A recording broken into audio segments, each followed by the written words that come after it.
Bonjour, Ben Picard. Alors voilà, dans cette brève vidéo, je vais vous parler d'un concept qui me semble assez intéressant, que j'ai imaginé il y a quelques années avec mon ami Roald Siberat, qui s'appelle le concept de PNL carton de bière. Alors de quoi est-ce qu'il s'agit? En fait, lorsqu'on réfléchit à un projet d'entreprise, lorsqu'on veut passer d'une idée à la mise en œuvre d'un projet, au démarrage d'une PME, il me semble très utile, assez rapidement en fait, de réfléchir aux bases financières, à l'aspect argent, revenus, dépenses de son projet. Alors bien sûr, à un moment donné, il va falloir faire un vrai plan financier. C'est même obligatoire en fait. Si vous créez une boîte, à un moment donné, vous devrez déposer chez le notaire un plan financier détaillé. Ça a du sens de faire un plan financier, bien sûr. Un vrai plan financier, ça analysera ce qu'on appelle les résultats prévisionnels, le bilan, mais surtout la trésorerie, en fait, qui est un facteur clé dans la gestion d'une boîte. Et ce vrai plan financier, bah, effectivement, c'est quelque chose qu'il faudra faire à un moment donné. Néanmoins, avant d'aller dans ce niveau de détail, moi, il me paraît quand même très intéressant de valider plus rapidement le réalisme financier de son projet avec ce que j'appelle un petit test acide, le PNL carton de bière, ou si vous voulez, le compte de résultats qui tiendrait sur un post-it. Ok. Alors de quoi est-ce qu'il s'agit? En fait, c'est un petit exercice que j'invite souvent les porteurs de projets qui viennent me voir à faire, qui vise simplement à se demander si votre projet, à la grosse touche comme ça, hein, sans détail, tient la route au niveau cash. Alors, on s'imagine par exemple qu'on est dans un an, hein, et votre boîte a démarré, votre projet a démarré, et en gros, le business tourne. Alors, l'idée, c'est de se dire, première question, quelles sont les charges mensuelles? Alors, on peut prendre sur un mois, on peut prendre sur une semaine, on peut prendre sur un an. Le mois, c'est bien parce que c'est souvent l'échéance classique de la plupart des paiements, hein. Donc on se dit, sur un mois, quel type de charge est-ce que vous auriez à supporter?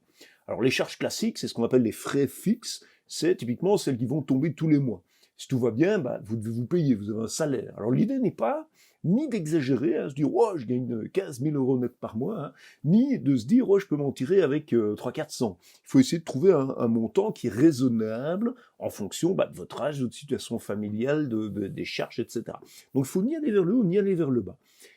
Mettons que vous vous payez 1500 par exemple, quelles sont alors les charges réelles qui sont liées à ça? Il faut payer de l'ONSS. Alors, faire très attention, l'ONSS, au début, vous payez de l'ONSS, soi-disant, sur un montant forfaitaire de, je sais plus, je crois que c'est 12 500 euros.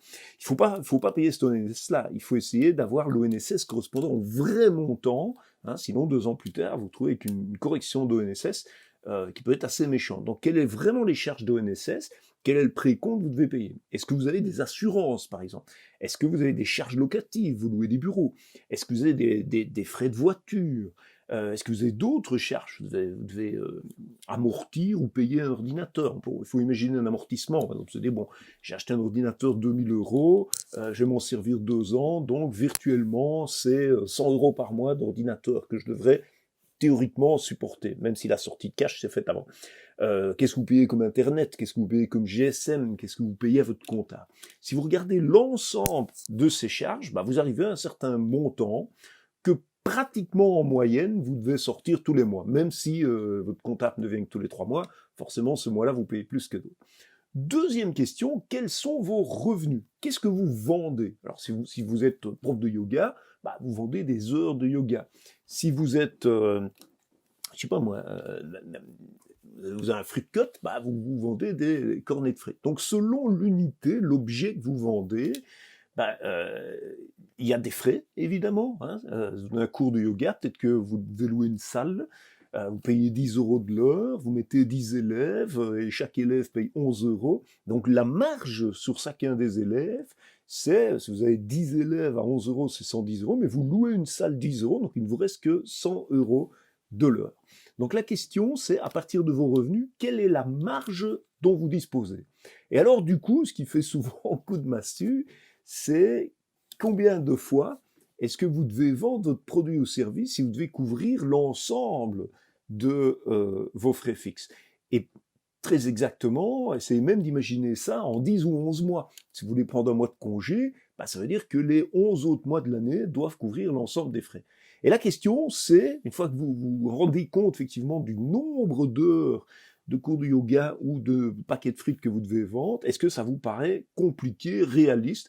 Est-ce que vous avez le temps matériel de mettre en place tout ça? Alors ça, c'est ce que j'appelle un acid test, un simple petit calcul sur PNL carton de bière, qu'il est bien utile d'essayer de calculer avant de se lancer dans des plans financiers compliqués, parce que plein de projets ne tiennent déjà pas la route au niveau du PNL carton de bière. Alors comme je dois faire cette petite vidéo en 5 minutes et que je suis déjà à 5 minutes 30, le vrai challenge, en fait, c'est pas de se décourager, mais c'est de se demander comment est-ce que vous pouvez améliorer votre PNL carton de bière, et ça fera l'objet d'une autre vidéo que j'appelle l'équation économique. Souvent, on peut vendre un peu plus cher, optimaliser, faire des groupements, et on arrive alors à trouver une équation économique qui tient la route.